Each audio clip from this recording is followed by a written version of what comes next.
John Middleton Vining was Delaware's third senator. He succeeded Richard Bassett on March 4, 1793, and served until January 19, 1798, when he resigned.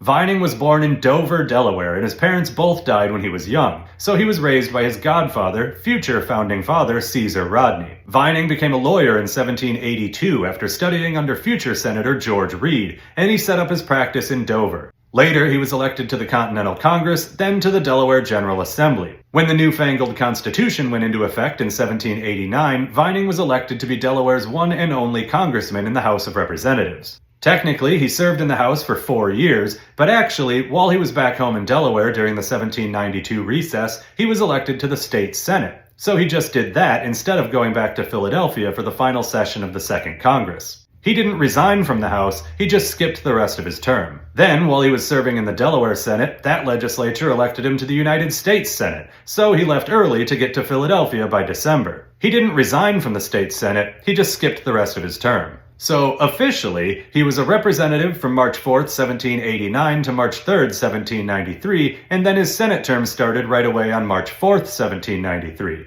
He was also, at the same time, officially a state senator from January 1st, 1793 to January 7th, 1794. Anyway, back in 1790, he had married Anna Maria Seton, and they loved parties.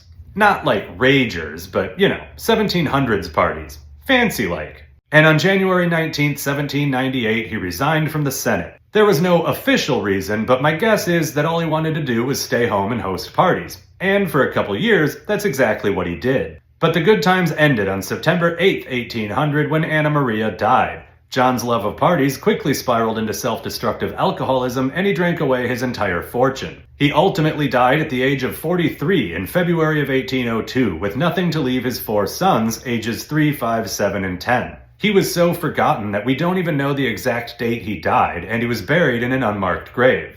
John's sister raised his orphaned children, but she died in 1821, and all 4 of his sons died in their 20s. Well, that one was a bummer.